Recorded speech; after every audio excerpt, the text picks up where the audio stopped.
Hey y'all, thank you for watching my channel. So the following cases are unsolved missing person cases, thus making them still missing. Case number 1, Kimberly Ann Moreau. Kimberly was last seen around 11 p.m. on May 11, 1986, after arguing with her boyfriend Mike. She went out with a girlfriend and two older male acquaintances, one of which was driving a late model white Trans Am. The driver states that he dropped Kimberly off at the bottom of Jewel Street around 3:45 a.m., where she insisted on walking home from there.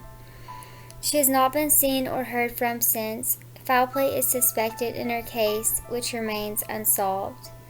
Police have since reopened her case in 2015 following leads. Kimberly Moreau is classified as endangered missing. She was 17 years old at the time of her disappearance, making her 49 today. She is described as a Caucasian female with blonde hair and blue eyes, standing at 5'7" and 135 pounds. Her date of birth is January 21st, 1969. Kimberly has a surgical scar on her back, 4 piercings in her left ear, and 3 piercings in her right. She also has healed fractures of her arm and ankle. She was last seen wearing jeans, a white blouse, white high-top sneakers, and a men's class ring, which was engraved with Mike 87 and Mike Staples. If you have any information regarding Kimberly Moreau's whereabouts or case, please contact the Maine State Police Department or the National Center for Missing and Exploited Children listed below. Case number 2, Jewel Mahavia Strong. Jewel was last seen in the waters of Jetty Beach at St. Andrews State Park in Panama City, Florida on May 28, 2006. She was sitting on the raft with an adult cousin when it flipped over. Her cousin was rescued from the water, but Jewel had disappeared and has never been seen since. An extensive search of the ocean and surrounding beach turned up no sign of her. Authorities believe that Jewel most likely drowned and was swept out to sea, but her family believes that she was abducted and is still alive. Her relatives believe that they have seen Jewel on surveillance cameras on over 3 occasions. One video was from a JCPenney store in Jacksonville, Florida, and one from a Golden Corral restaurant in Jacksonville, Florida as well, and the third from a Walgreens store in Orlando, Florida. In September 2007, authorities announced that they had identified the girl from the Orlando video and that she was not Jewel. They state the child's family produced a birth certificate and other documents to prove that she was their child. Her loved ones still believe that she is alive and is in other videos. Jewel resided in the 6400th block of Eastmar Drive in Morrow, Georgia at the time of her disappearance. Her parents have since moved from Georgia to Jacksonville to search for her. They believe she may be in the Orlando, Florida area. Investigators continue to believe that she probably drowned. Her case remains unsolved. Jewel Strong is classified as lost, injured, missing. She was 3 years old at the time of her disappearance, making her 14 today. She is described as an African American female with black hair and brown eyes. At the time of her disappearance, she was 3 feet tall and weighed 38 pounds. Her date of birth is April 14, 2003. She was last seen wearing a blue and white floral 2-piece bathing suit that had a pink bow on it.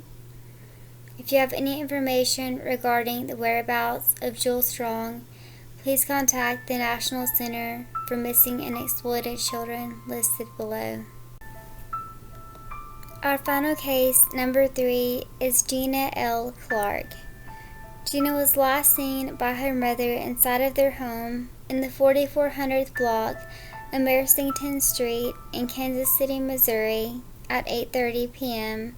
on December 1st, 1991. At 11:15 p.m. the same evening, she called her mother, Colette, from an unknown location. The call is disconnected and could not be traced. She has never been seen or heard from since. Gina frequented the Motor Inn at the 200th block of Main Street at the time of her disappearance. Foul play is suspected, as Gina had witnessed her boyfriend's murder a short time before her disappearance.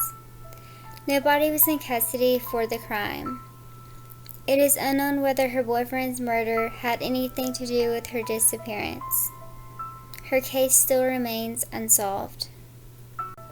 Gina L. Clark is classified as endangered missing. She was 21 years old at the time of her disappearance, making her 48 today. She is described as a Caucasian female with brown hair and hazel eyes, standing at 5'3" and 105 pounds. Her date of birth is February 23, 1970. She goes by the nicknames Pickle and Peaches. She has scars on her abdomen, eyebrow, and face, and pierced ears. She had previously fractured her skull, arm, wrist, and pelvis, which had all healed by the time she disappeared. Gina also has no adenoids, appendix, or tonsils. She was last seen wearing black pants, athletic shoes, a red jacket with the writing National Concrete Center with the name Pickle on it.